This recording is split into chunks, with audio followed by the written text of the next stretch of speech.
Ora bem, chegados aqui, vamos então ver o que é arte e o que é contemporaneidade. Vamos começar pela questão da contemporaneidade. Normalmente há muita confusão relativamente à questão da contemporaneidade. Do ponto de vista do significado, contemporaneidade é que ou quem é da mesma época. Do ponto de vista da era histórica, estamos a falar da Revolução Francesa até à atualidade. Do ponto de vista da arte, do estilo artístico, do movimento artístico, estamos a falar de tudo que vem a seguir ao modernismo, a partir das décadas de 50 e 60.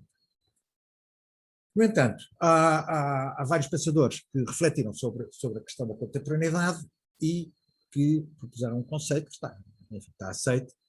Eu estou a falar fundamentalmente do Barthes, do Nietzsche e do Agamben. Há mais, mas fundamentalmente estes três, que nos põem a questão do contemporâneo como uma desconexão relativamente à atualidade. É um desvio anacrónico. A contemporaneidade é uma espécie de extemporaneidade não nostálgica, nem passadista. Portanto, o contemporâneo, o indivíduo contemporâneo, ele, digamos, não está na atualidade, conforme, enfim, com as regras da atualidade, como a maior parte das pessoas, mas ele também não tem saudades do passado. Portanto, é contemporâneo quem não coincide com o seu tempo, vive fora do seu tempo. O Agamben chama-lhes mesmo inatuais. A contemporaneidade, portanto, é uma relação singular com a atualidade e aqueles que coincidem com a sua época, que se encaixam na forma de pensar e de agir da sua época, são atuais, mas não são contemporâneos. Ao nível dos artistas, eu temo dizer que a maior parte dos artistas são atuais, mesmo com obra muito boa, mas a maior parte dos artistas vivem na sua época e criam objetos que, na minha perspectiva, mas esta frase não é minha, é de um pensador que é o Manuel Rodrigues, que adornam e decoram o tempo em que vivem. A frase não é minha, volto a dizer. Portanto, isto é o conceito de contemporaneidade, fundamentalmente digamos, baseado no Barthes, no Nietzsche e no Agamben. O que é arte? Ora bem, arte é aquilo que um artista faz, o que um artista produz. Agora, o que é um artista? Portanto, um artista é um autor. Para sabermos o que é um autor, temos que ir, o que é um autor na atualidade, atenção, temos que perceber como é que se estruturou, digamos, as questões da autoria, o autor e a questão da autoria. O conceito atual começa a ganhar forma fundamentalmente no século XV com o advento da tipografia pelo Gutenberg. Embora já havia tipografia na China desde 1040, mas pronto, aqui em termos europeus, entra com o Gutenberg e as elites e a nobreza queriam controlar quem escrevia o quê. E então exigiam que se soubesse quem é que escreveu. Até à Idade Média, quem escrevia discursos ficcionados, digamos que não, enfim, não se identificava o autor. O próprio... Agora falho no nome do livro de uma das epopeias, mas pronto. Os primeiros livros que se escreveram de discurso ficcionado foi basicamente passar ao papel daquilo que era a tradição oral relativamente aos mitos anteriores. O discurso científico, ao contrário do discurso ficcionado, esse sim tinha autor e era o autor que legitimava o discurso.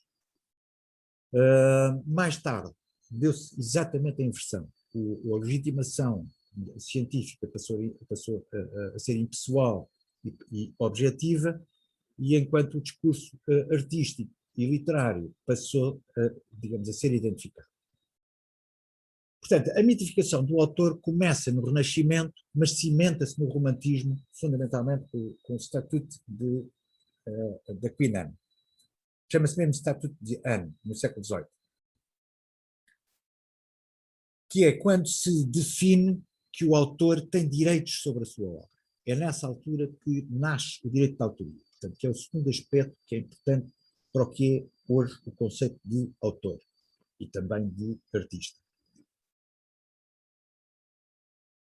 Hoje em dia, há um processo que é relativamente inverso, digamos, à construção do que é um autor, desde o Renascimento até, enfim, até aqui há uns anos atrás, fundamentalmente com a venda do direito de autoria. Portanto, o autor deixa de ser proprietário da sua obra, da sua autoria, daquilo que criou, e também, mais recentemente, com as reações às questões do direito de autoria, como o Free Open Space, como o Free Open Source, o Creative Commons ou o Copyleft.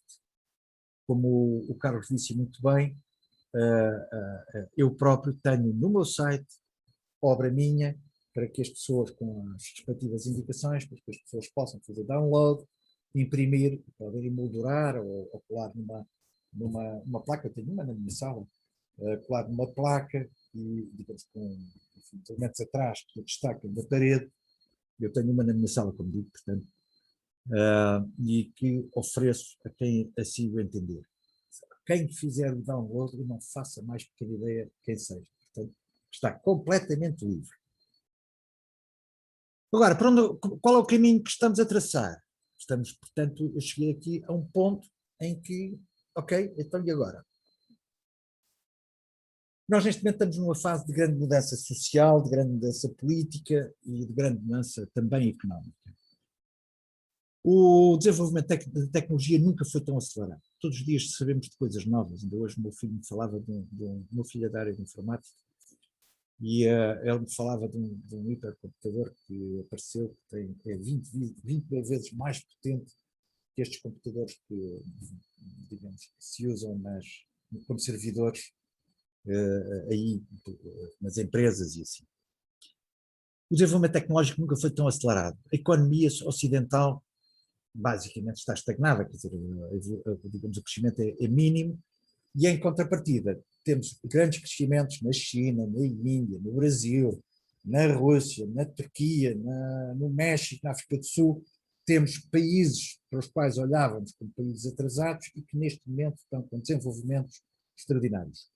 Estes países estão a ultrapassar as economias ocidentais e quando tiverem, alguns já têm, no caso da China, ou até mesmo da Índia, um poder económico significativo, à medida que vão tendo, aliás, nota-se até, nomeadamente com os artistas da América do Sul, eles vão impondo a sua arte, vão impondo a sua história, a sua cultura e a sua forma de pensar. Portanto, com isto vai dar origem a um novo paradigma da arte, que vai ser uma grande diversidade de propostas, muito diferente do que é aqui, e espelharem outras formas de pensamento, outras formas de ver a arte, outras formas de a abordar. Portanto, a história, a filosofia, a arte e a cultura estão-se a estilhaçar. E os movimentos alternativos, estão a aparecer movimentos alternativos e de protesto, alguns que nós já assistimos a aparecerem sem ideias estruturantes, que aparecem e desaparecem, como os ocupas, os indignados, a Primavera Árabe. Multiplicam-se várias leituras do fim da modernidade. Há novos partidos e novos movimentos, mas são movimentos e partidos de causas, como os verdes, os animais, o clima, os imigrantes. Esta multiplicação dos fins das leituras do fim da modernidade, os próprios pensadores já têm feito propostas que denominam de hipermodernismo, transmodernismo, alterculturalismo, pós-modernismo, altermodernismo, ultramodernismo, pós-modernidade tardia. Tudo isto são designações de formas diferenciadas de abordar e de pensar todo este processo em que nós estamos em termos de mudança. Frequentemente, estes pensadores refletem uma visão eurocêntrica e não têm ainda, muitas vezes, em linha de conta, estamos a entrar num mundo multipolar. Aquela ideia de haver uma espécie de um império que, por cima, se fortaleceu com a queda do muro, em que o império, eles é que ditam as regras, essa ideia, está de facto a implodir e estamos a entrar de facto mesmo num mundo multipolar. Ora bem, agora relativamente à questão digamos, das obras, eu tenho aqui algumas propostas relativamente à observação de uma obra contemporânea. Normalmente as pessoas têm alguma dificuldade de observar e de entrar numa obra contemporânea. Não se pode esperar, quando se olha para uma obra, que ter uma leitura imediata dessa mesma obra. Estou a falar de obras plásticas. Não se pode esperar uma leitura imediata. Digamos que uma obra plástica não se lê como se lê um romance ou como se lê um poema. Há que fruí-la muito mais como fruímos, por exemplo, uma música. Nesse aspecto, há um certo paralelismo. Uma obra plástica digamos, não tem, tirando este sentido fechado, eu posso citar o caso de um artista português que eu tenho muito respeito e que acho que é uma obra muito interessante, mas é de sentidos fechados, que é o Carlos Snow. Tirando exceções, as obras normalmente são de sentidos abertos e têm que se criar relações com a obra como aquelas que nós criamos quando fruímos uma música. As obras são compostas por vários elementos sígnicos e a relação entre esses elementos sígnicos criam sentidos. Volto a dizer, maioritariamente sentidos abertos. O entendimento e a descoberta desses sentidos, obviamente que desperta sensações, mesmo quando são desagradáveis. Não é raro ouvirmos nós insultos relativamente às obras contemporâneas, aos seus autores. Essas obras despertaram sensações desagradáveis, mas podem até despertar sensações desagradáveis sem que isso implique desconhecimento. No caso concreto desse tipo de reações, implicou desconhecimento. Eu agora fecho com uma frase de Alberto Carneiro, que foi também com ele que eu abri, que é: a arte é um jogo onde a ignorância não serve. Pronto, de um modo geral, eu penso que era o que eu queria. Onde a ignorância, desculpe que eu não ouvi. Serve. Onde a ignorância não serve.